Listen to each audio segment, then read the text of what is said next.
चलिए एक बार फिर से मैं आप लोगों के सामने हाजिर हुआ हूँ और आदा वर्ज़ अस्सलाम वालेकुम वरहमतुल्लाह। Very good evening.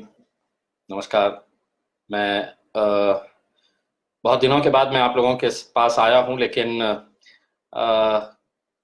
कुछ अच्छी बातें लेकर आया हूँ, कुछ हकीकत आपके सामने लेकर आया हूँ। क्या गलत हो रहा है ये बताने के लिए आया हूँ, और जो अच्छा है उसकी तारीफ भी करने के लिए आया हूँ। लेकिन चूंकि अब बहुत सारे लोगों को इस बात का इंतजार है कि अब 31 तारीख आ रही है, अब लॉकडाउन का पीरियड खत्म होने वाला है, आगे क्या होगा।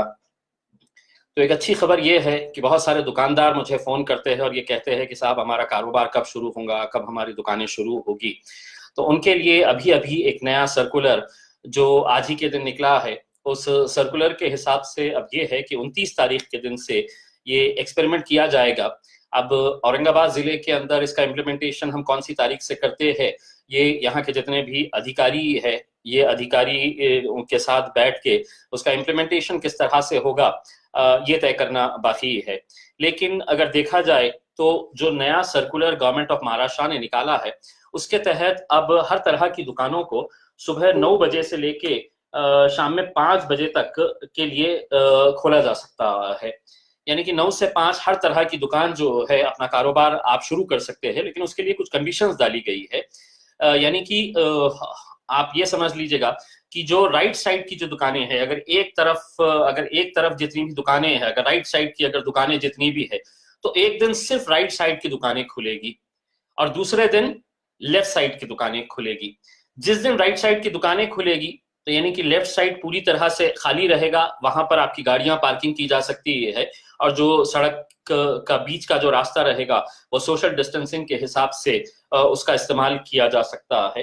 गवर्नमेंट ने कुछ कंडीशंस रखा है, दुकानदारों से ये कहा है कि सोशल डिस्टेंसिंग को मेंटेन करने के लिए दुकानों के सामने मार्किंग कर ली जाए कि ग्राहक कितनी दूर के डिस्टेंस के ऊपर खड़े रहना चाहिए।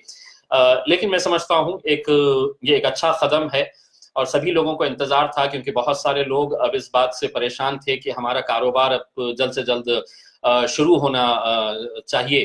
तो इस नजरिए से ये सरकार के फैसले का हम स्वागत करते हैं, इस्तकबाल करता हूँ मैं कि लेकिन औरंगाबाद के अंदर चूंकि गवर्नमेंट ऑफ महाराष्ट्र ने ये कहा है कि 29 तारीख के दिन से ये लागू किया जा सकता है, लेकिन लोकल एडमिनिस्ट्रेशन इसके ऊपर किस तरह से नजरिया रखते हुए ये 29 तारीख से इम्प्लीमेंटेशन किया जाएगा या 31 तारीख से किया जाएगा, ये यहाँ के जितने भी जिले के जिम्मेदार अधिकारी है, पदाधिकारी है, उन लोगों के साथ बैठकर इसके बारे में फैसला लिया जाएगा। दूसरी बात यह है कि एक सर्कुलर राशन कार्ड के ताल्लुक से भी निकला है। राशन के ताल्लुक से मुझे पर्सनली इस बात की बड़ी खुशी है कि इस लॉकडाउन के पीरियड में बहुत सारे गरीब लोगों को, जिन्हें ये नहीं पता था कि मेरा अधिकार कितना है राशन के ऊपर, अगर मुझे अनाज मिलना है तो मुझे कितना अनाज मिलना चाहिए, कितने पैसे में मिलना चाहिए, दुकानदार ने मेरे को अनाज देते वक्त मुझे जरूरी है, कंपलसरी है कि मुझे उसने अपना रसीद देना चाहिए, कितने पैसे में वो अनाज दे रहा है उसकी रसीद बाज़ाब्ता मिलनी चाहिए, और हर ग्राहक का ये राइट है। मुझे खुशी इस बात की है कि हमने इस दौरान, मैं जब भी लाइव पे आया हूं फेसबुक के ऊपर, मैंने लोगों को एक जागरूकता निर्माण करने का, एक अवेयरनेस क्रिएट करने का काम किया हूं कि लोगों को अपना अधिकार, अपना हक समझना चाहिए कि आपको इतना अनाज आपके राशन कार्ड के ऊपर मिलना चाहिए, आपको फ्री का जो अनाज है वो फ्री का अनाज आपको, इतना अनाज आपको सरकार की तरफ से दिया जाना चाहिए। तो लोगों के अंदर एक जो जागरूकता आई, तो मैं समझता हूँ बहुत सारे लोगों ने इसका फायदा उठाया है। ये एक अलग बात है कि बहुत सारे राशन की दुकान वालों ने मुझे काफी कुछ कहा है कि ये ग्राहकों को मैंने जो समझाने का काम किया है, वरना हो ये रहा था कि दुकानदार अपनी मर्जी के हिसाब से काम कर रहा था। मैं एक बात सही मानों में अभी भी बताना चाहता हूं कि हर जिले के अंदर, और मैं तो समझता हूं कि हर देश में पूरी हर जगह के ऊपर ये चलता है कि राशन की दुकानों का एक बहुत बड़ा सिंडिकेट काम करता है, और जो ये गरीबों का अनाज जो है ये ब्लैक में मार्केट के अंदर बेचता है। इस दौरान हमने भी बहुत कुछ स्टडी किया है, और चूंकि अब ये वक्त नहीं है कि हम इन मुद्दों को उठाए, लेकिन अगर ये सिस्टम अगर बेहतर नहीं हुआ तो मैं आपको यकीन दिलाता हूं कि मैं लोकसभा के आने वाले अधिवेशन के दौरान मैं ये मुद्दा पार्लियामेंट के अंदर उठाऊंगा। और जो जो लोग इसके अंदर शामिल है, और नेक्सस का मतलब ये है कि सिर्फ दुकानदार इसके अंदर शामिल है ऐसा नहीं है। हकीकत ये है कि इसमें कई अधिकारी लोग भी शामिल है, कई एजेंट लोग शामिल है। दुकान किसी एक के नाम के ऊपर है, चला कोई और रहा है, उसको कमीशन दे दिया जाता है। बल्कि यहाँ तक ये है कि इतना बड़ा नेक्सस है कि किस लेवल के ऊपर ये कहाँ कहाँ मैनेज किया जाता है, किसको कितना हफ्ता दिया जाता है, ये भी सब जानकारी है। और मैं आप लोगों से भी गुजारिश करना चाहूंगा कि आप लोग भी अपने तौर के ऊपर इसकी जानकारी देते रहिएगा। ऑनलाइन अगर जाएंगे तो ग्राहकों को ये समझना चाहिए कि ऑनलाइन में आपको पता चलता है कि आपको अनाज कितना मिलना चाहिए और आपको कितना दिया जा रहा है। दुकानदार नाराज तो होगा ही, क्योंकि पहली मर्तबा उसके दुकान से सही तरह से अनाज मिल रहा है। अब एक बात जो पिछले 2 महीने से हम लोग चीख चीख कर कह रहे थे कि जिसके पास राशन कार्ड है उसे तो ये अनाज मिल रहा है, लेकिन जिन लोगों के पास राशन कार्ड नहीं है तो क्या वो भूखे मर जाए? उनके लिए कुछ नहीं होना चाहिए। तो आखिरकार सरकार ने ये फैसला लिया है और एक नया नोटिफिकेशन जारी करते हुए सरकार ने ये बताया है कि जिन लोगों के पास 19 तारीख का ये परिपत्रक है, जिसके अंदर लिखा है की कोणत्याही राज्य योजनेमध्ये समाविष्ट नसलेल्या विना सिद्ध पत्रिका धारकांच्या ना माहे मे व जून 2020 या 2 महिन्याच्या कालावधीकरिता मोफत तांदूळ वितरित करण्यात येणार आहे। यानी कि मई और जून में उन लोगों को भी अनाज मिलेगा जिनके पास कोई राशन कार्ड नहीं है या जो कोई भी गवर्नमेंट की स्कीम के अंदर बैठते नहीं है। उन लोगों की लिस्ट तैयार करने का है, उन लोगों की लिस्ट तैयार करके डिस्ट्रिक्ट कलेक्टर ऑफिस में देने का है या म्युनिसिपल कमिश्नर ऑफिस के अंदर देने का है। उसके भी बहुत सारे नियम बनाए गए हैं। सिर्फ अफसोस इस बात का है कि बहुत देर कर दी ये नोटिफिकेशन निकाल कर। अगर ये शायद पहले निकल जाता तो बहुत सारे लोगों का, क्योंकि सरकार भी जानती है कि बहुत सारे ऐसे लोग हैं जो जिनके पास राशन कार्ड नहीं है। तो मैं उन लोगों का शुक्रिया अदा करूंगा, बहुत सारे एनजीओ जिन्होंने इस मौके के ऊपर गरीबों तक खाना पहुंचाने की कोशिश की है, प्रयत्न किया है। वो लोग अगर नहीं होते तो मेरे हिसाब से एक बहुत बड़ी गंभीर समस्या प्रशासन के सामने, सरकार के सामने होती। तो मैं उन तमाम लोगों का शुक्रिया अदा करता हूं।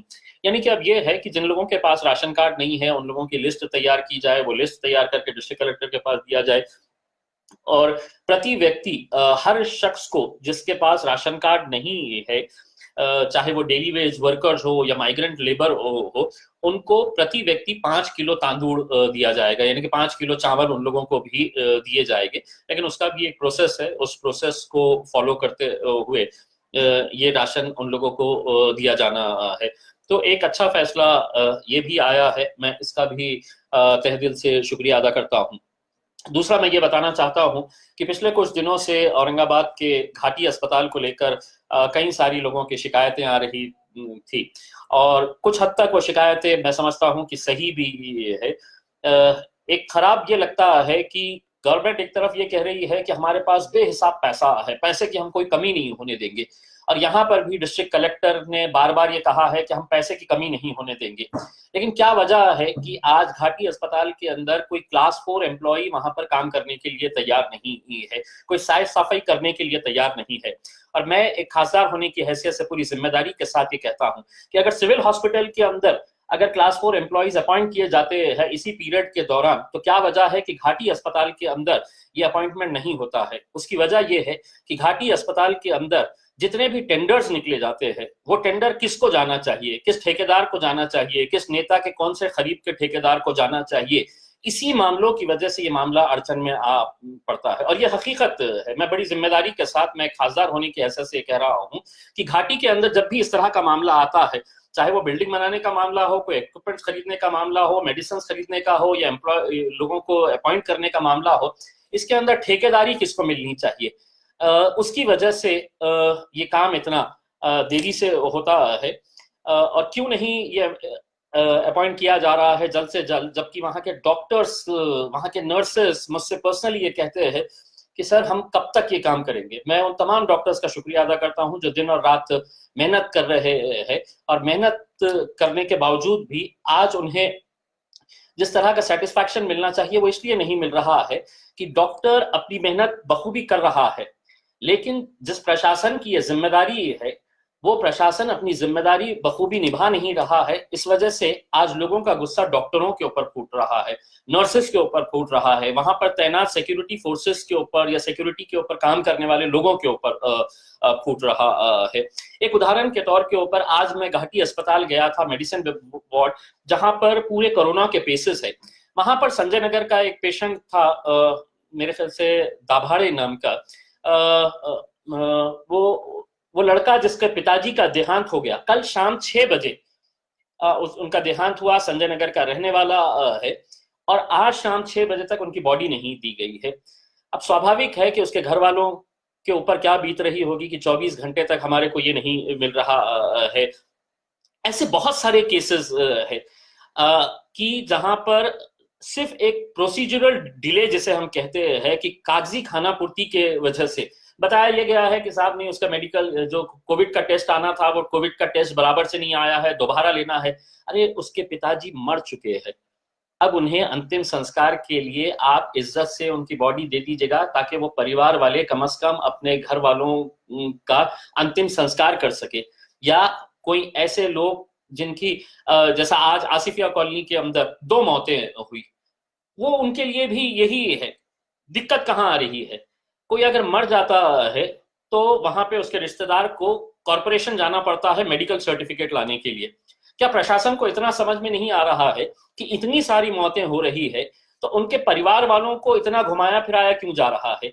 क्या एक क्लर्क महानगर पालिका का घाटी अस्पताल के अंदर नहीं बैठ सकता है रजिस्टर लेके और वहीं का वहीं डेथ सर्टिफिकेट इश्यू कर ले?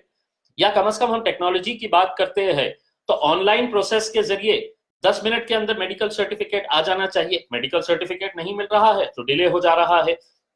कई ऐसे केसेस है कि जहां पर नॉर्मल डेथ हुआ है तो एमएलसी रजिस्टर हो जाती है घाटी के अंदर, तो उसके लिए पुलिस स्टेशन को इन्फॉर्म करना पड़ता है। अब जब पुलिस स्टेशन को इन्फॉर्म करते हैं तो वहां से पुलिस वाले आने के लिए बड़ा टाइम लगा देते हैं। जैसा कुछ दिन पहले मुझे एक पेशेंट का फोन आया कि सर मेरे पिताजी के डेथ हो गई है, मेरे वालिद साहब का इंतकाल हो गया है और मैं यहाँ से सुबह से बैठा हूँ, और मोर्चरी वाले कहते हैं जब तक पुलिस वाले नहीं आएंगे तो हम नहीं कर सकते हैं। तो पुलिस वालों को मैंने फोन किया तो पुलिस वाले निकल के आए। 2 दिन पहले एंड्योरेंस कंपनी के एक एम्प्लॉय का देहांत हो गया, वहां पे पुलिस स्टेशन में जाके बैठे तो पुलिस स्टेशन वाले पुलिस वाले नहीं आ रहे थे। फिर मैंने फोन करके उनको बोला कि साहब आप जल्दी पहुंचिए।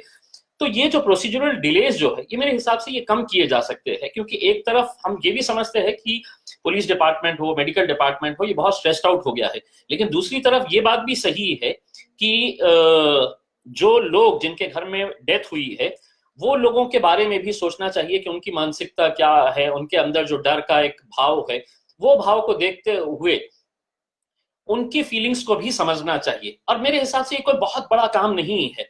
अगर म्युनिसिपल कमिश्नर ने चाहा तो कल का कल एक क्लर्क को बिठा के महाघाटी के अंदर बिठा दें कि डेथ सर्टिफिकेट वहीं का वहीं इशू कर दीजिएगा। आप पुलिस स्टेशन से पुलिस आने की जरूरत ही नहीं है, एक सेपरेट पुलिस टीम बना दी जाए और वहां पर जिसका भी पंचनामा करना है वो पंचनामा कर दे और कंसर्न पुलिस स्टेशन को आप रिपोर्ट अपनी भेज दे। तो ये जो प्रोसीजरल डिलेज है ये क्यों नहीं एड्रेस किए जा रहे हैं, ये यहाँ के इंचार्ज लोग ही बता सकते हैं। मैंने अपना सुझाव तो इस बारे में रख ही दिया है। दूसरा ये है कि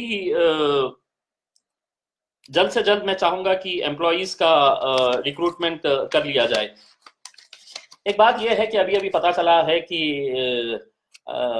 अभी महाराष्ट्र सरकार ने एक नया फरमान जारी किया है मुंबई पुलिस ने कि जो भी सरकार को क्रिटिसाइज करेंगे इस दौर के अंदर उसके खिलाफ कानूनी कार्रवाई की जाएगी।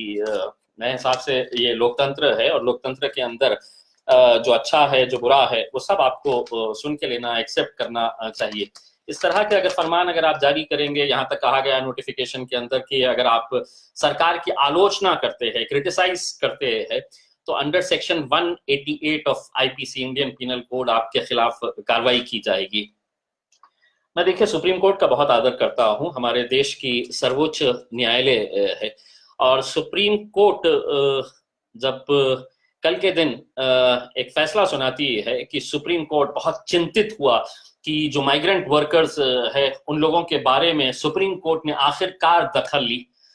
मैं हिंदुस्तान की जनता की तरफ से सुप्रीम कोर्ट का बहुत बहुत धन्यवाद अदा करता हूं कि 2 महीने के बाद, 2 महीने से ज्यादा का वक्त होने के बाद सुप्रीम कोर्ट को यह एहसास हुआ और यह दिखा कि हाँ, माइग्रेंट वर्कर्स जो सड़कों के ऊपर निकल रहे हैं, जो कई सारे लोग तपती धूप के अंदर अपने मंजिल तक पहुंचते पहुंचते दम तोड़ दिए हैं, वो लोग के बारे में सुप्रीम कोर्ट ने ये जब दखल ली तो मुझे ऐसा लगा कि बहुत देर कर दी।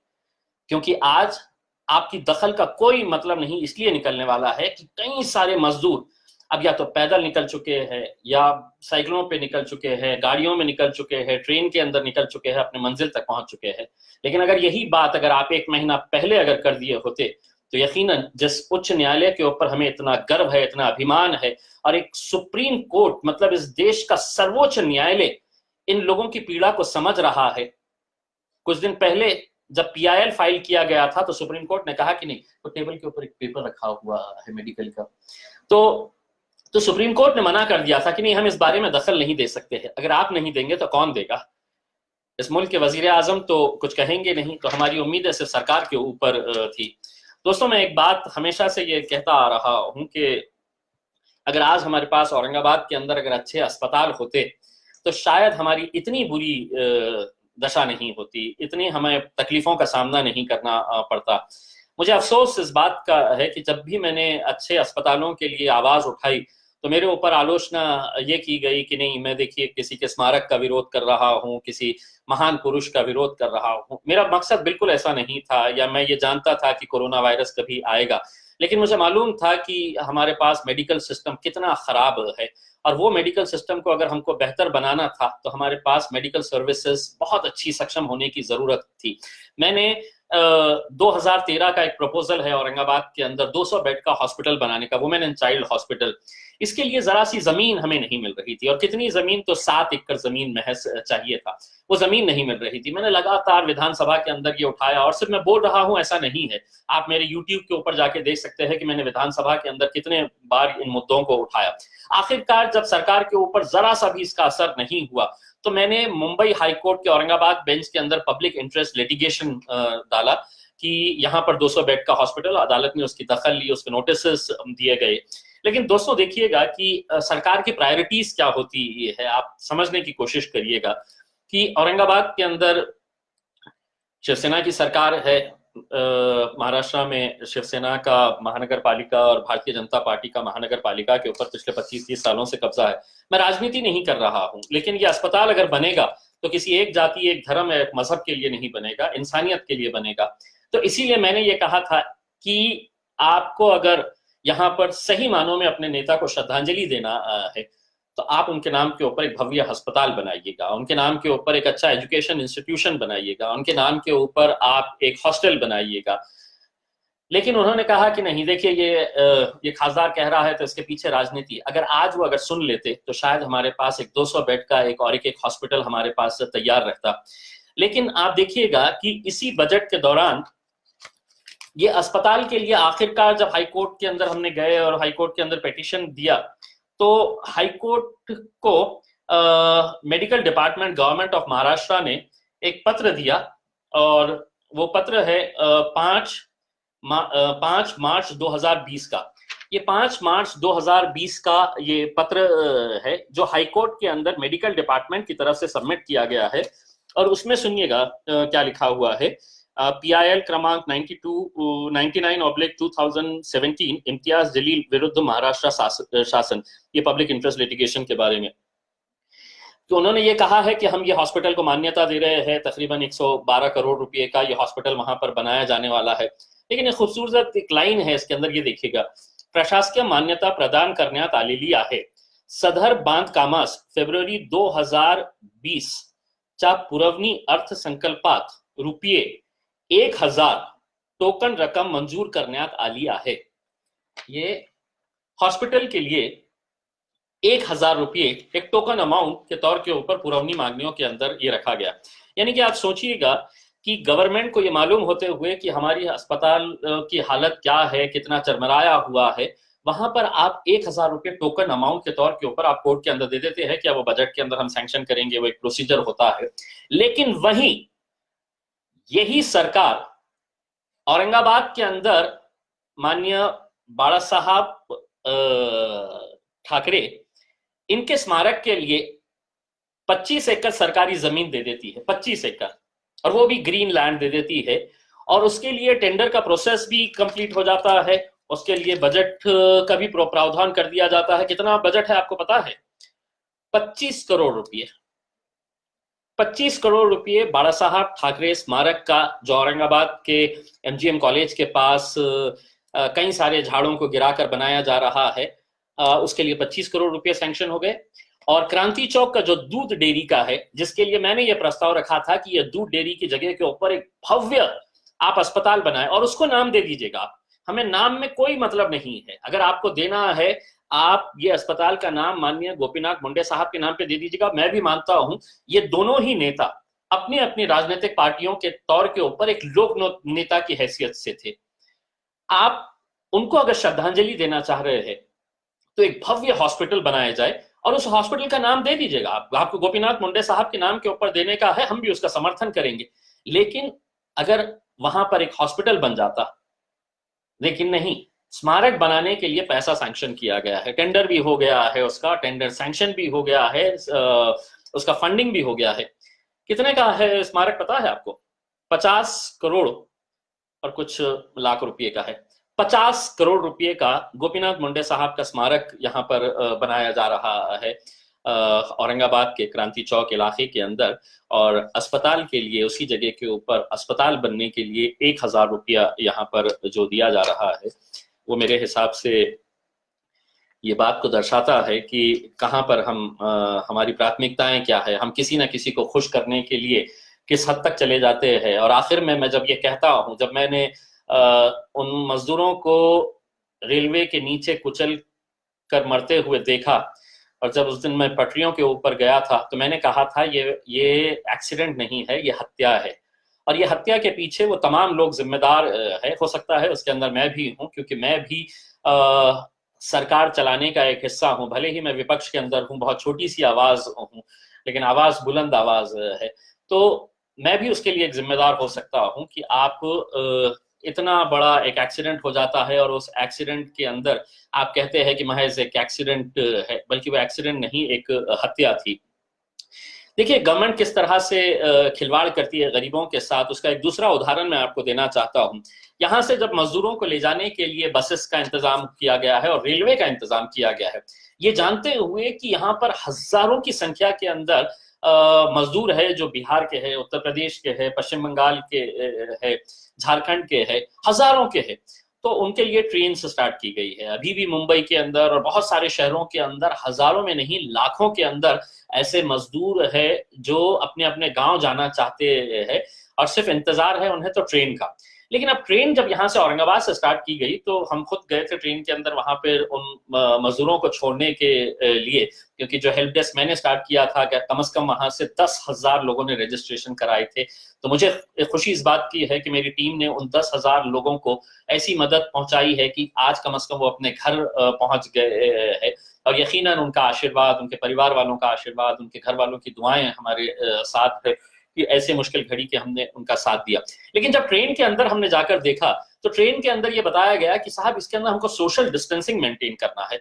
और सोशल डिस्टेंसिंग मेंटेन कैसा करना है? तो ट्रेन की जो बर्थ होती है उस बर्थ के ऊपर सिर्फ 2 ही लोग बैठेंगे, यानी कि ट्रेन के कंपार्टमेंट के अंदर सिर्फ 4 ही लोग बैठेंगे। अब मैंने जब वहां पर गया तो मैंने ये कहा कि साहब ये जो बच्चे हैं, ये जो माइग्रेंट्स है, ये एक एक रूम के अंदर 8-8, 10-10 मजदूर रहते हैं। ये इतने दिनों तक सोशल डिस्टेंसिंग का नहीं है, आज इनको घर पे जाने की बारी आई तो आप सारे कायदे कानून सोशल डिस्टेंसिंग की बात कर रहे हैं। जब आपने शराब के बारे में फैसला लिया था तो लोग एक दूसरे के आंख के ऊपर चढ़कर जा रहे थे, तब आपको सोशल डिस्टेंसिंग का एहसास नहीं हुआ था। आपको तो ये चाहिए था कि हमें पैसा कितना मिलेगा करके। आज यही गरीब है तो उसके लिए ये कानून। तो फिर सरकार ने प्लेन्स की इजाजत दे दी, हवाई जहाज हम शुरू करेंगे करके, और प्राइवेट एयरलाइंस के साथ एयर इंडिया को भी इजाजत दे दी गई है। आप बहुत सारे नेट के ऊपर जाकर देख लीजिएगा, बहुत सारे फोटोज देख लीजिएगा, और उन फोटोज के अंदर आपको एक चीज दिखाई देंगी कि पहले सरकार ने यह फैसला किया कि जो हवाई जहाज के अंदर 3 सीटें लगातार होती है, जो बिल्कुल बाजू बाजू एकदम लग के होती है कि मेरा कंधा इनके साथ लग सकता है, एकदम तीनों के अंदर कोई डिस्टेंस नहीं होता है, सोशल डिस्टेंसिंग नाम की कोई चीज नहीं होती है। तो सरकार ने यह फैसला पहले लिया कि बीच की जो सीट रहेगी वो खाली रहेगी, वो हम बेचेंगे नहीं, और सिर्फ 3 की जगह 2 पैसेंजर्स जाएंगे, बीच की सीट खाली रख दी जाएगी। लेकिन प्राइवेट एयरलाइंस है, किसी ना किसी का इंटरेस्ट होता है, सरकार में बैठे हुए लोगों का इंटरेस्ट होगा, और उनका क्या एग्रीमेंट है उनके साथ, क्या अंडरस्टैंडिंग है उनके साथ, कि आप अच्छी तरह से जानते हैं। पता चला कि ये बीच वाली सीट का मामला हटा दिया गया है। अब जितने भी प्लेन्स चलाए जा रहे हैं, उन प्लेन्स के अंदर 3 पैसेंजर्स एक साथ मिलकर बैठ के जा रहे हैं 3 घंटे, लेकिन ट्रेन के अंदर कहते हैं कि नहीं, वो गरीब है तो उसको नहीं, हम एक एक ही जाने देंगे, एक ही बर्थ के ऊपर एक एक ही जना जाएगा, बैठेगा भी एक ही जना। तो आप ये सोचिएगा कि क्या सरकार का एग्रीमेंट हुआ है कोरोना वायरस के साथ कि नहीं? साहब, अगर आप प्लेन में अगर जाएंगे तो मैं बिल्कुल सताऊंगा नहीं पैसेंजर्स को, किसी भी तरह से उनको परेशान नहीं करूंगा, लेकिन ट्रेन के अंदर मैं आपको बराबर, अगर आप दूर दूर नहीं बैठेंगे तो मैं तो अटैक करूंगा करके। तो ये जो डुअल पॉलिसी है सरकार की, ये क्यों है? मतलब गरीबों को और कितना परेशान किया जाएगा? मुझे मालूम है कि मैं क्रिटिसाइज कर रहा हूं, लेकिन ये राइट है मेरा, क्योंकि ये डेमोक्रेटिक कंट्री है, और डेमोक्रेटिक कंट्री के अंदर मुझे बोलने का अधिकार है, मुझे अपनी शिकायत रखने का पूरा अधिकार है।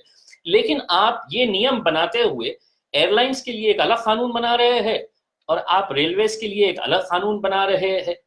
तो मेरे हिसाब से ये बहुत ही दुर्भाग्यपूर्ण बात है कि आज इस तरह से ये फैसले लिए जा रहे हैं। मैं सिर्फ इतना उम्मीद करूंगा कि अब हम 31 तारीख के दिन करीब आ रहे हैं, बहुत उम्मीद है, और कि हम लोग ने बहुत अच्छे तरीके से इसको हैंडल किया है। ये अलग बात है कि कई इलाकों के अंदर जिस तरह से सील किया गया था, मैं कतई इस बात के फेवर में नहीं हूं कि जिस तरह से सील कर दिया गया था, ऐसा था कि मतलब वहां से अगर किसी को इमरजेंसी के लिए भी बाहर निकलना होता है तो छोटा सा स्पेस तक नहीं छोड़ी गई थी। तो मैं उसका जमकर, मेरी नाराजगी भी मैंने दर्ज कराया हूं।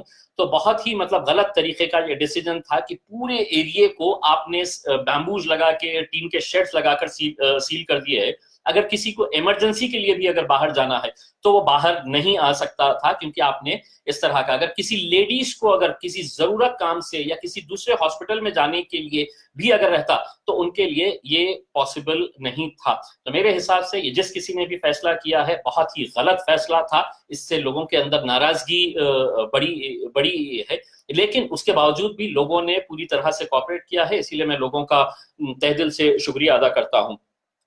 मैं घाटी अस्पताल के तमाम डॉक्टर से यही कहना चाहूंगा कि आप लोग बहुत मुश्किल घड़ी के अंदर काम कर रहे हैं, लेकिन एक बात मैं कहना चाहता हूं कि गवर्नमेंट पैसा बहुत देती है, लेकिन अल्टीमेटली अगर उस पैसे का सही मानों में अगर इस्तेमाल नहीं होता है तो आप लोगों को उसका टारगेट बनाया जाता है। पब्लिक समझती है कि देखिए ये डॉक्टर्स हमारा साथ नहीं दे रहे हैं। इसीलिए जब कोरोना वायरस खत्म हो जाएगा तो मैं इंडियन मेडिकल एसोसिएशन से ये कहूंगा कि गवर्नमेंट हॉस्पिटल्स या गवर्नमेंट के डॉक्टर्स जितने भी है, ये सब यूनाइटेड खड़े रहिएगा, अपनी आवाज उठाइएगा, अपनी आवाज बुलंद करिएगा, और सरकार से ये कहिएगा कि हमको ये फैसिलिटीज चाहिए। अगर ये फैसिलिटी अगर नहीं प्रोवाइड की गई तो आगे हम काम करेंगे या नहीं करेंगे। ये कोरोना वायरस के बाद आप लोगों को एक फर्म स्टैंड लेना पड़ेगा, वरना होगा ये कि आपकी खामोशी आप लोगों को कहीं पब्लिक के गुस्से का सामना करने पर ना मजबूर कर दे।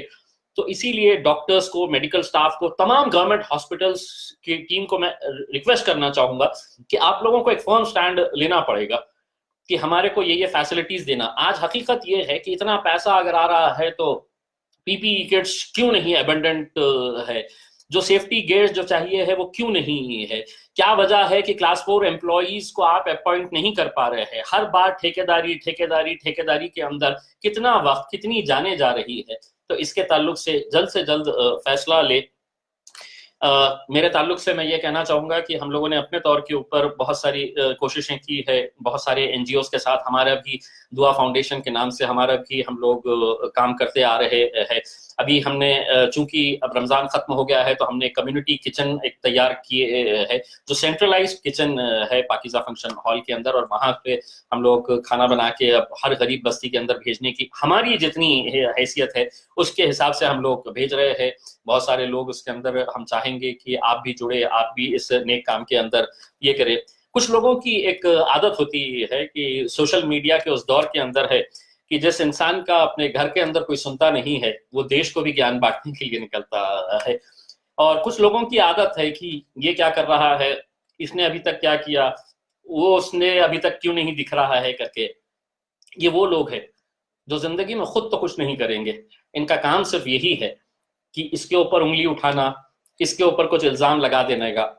तो ऐसे लोगों को बहुत ज्यादा इनके तवज्जो देने की जरूरत नहीं है। जैसा कुछ दिन पहले मैंने देखा था कि एक सब्जी वाले साहब ने मेरे सब्जी फेंक कर कहा कि इम्तियाज जलील क्या कर रहे हैं करके।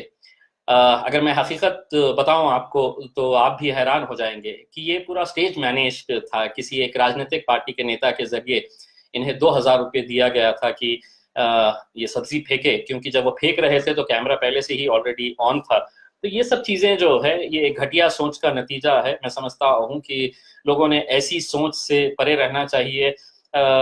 मुझे कोई फर्क नहीं पड़ता है, ऐसे बहुत सारे लोग हैं जो दिन में फोन करते हैं और इस तरीके से बात करते हैं कि वो चाहते हैं इस उम्मीद से कि मैं कुछ तो भी उल्टा उन्हें जवाब दूं और वो रिकॉर्ड करे और फिर उसको वायरल करे कि देखिए खासदार किस तरह से ये कर रहा है। तो रोज ऐसे लोगों के फोन आते हैं जो इस उम्मीद के ऊपर रहते हैं कि खासदार ने कुछ ना कुछ तो भी गलत बोलना चाहिए। अब वो सब्जी तरकारी वाले का आप खुद जानते हैं कि 2-3 घंटे के अंदर लोगों को ऐसा लगा कि अरे कितना अच्छा अपने पास मटेरियल मिल गया है, देखो खासदार क्या कर रहा है। खासदार क्या कर रहा है ये खासदार जानता है और उसका रब जानता है। तुम्हारे जैसे लोगों की ना तो मैं परवाह करता हूँ ना फिक्र करता हूँ। बस जाते जाते आप लोगों के, ऐसे लोगों के लिए सिर्फ इतना ही कहना चाहूंगा कि मुखालिफत से संवरती है शख्सियत और भी मेरी। जो लोगों को मुखालिफत का मतलब नहीं मालूम है, विरोध से, मुखालिफत से संवरती है शख्सियत और भी मेरी। मैं अपने दुश्मनों का बड़ा एहतराम करता हूँ। थैंक यू वेरी मच, बहुत बहुत शुक्रिया।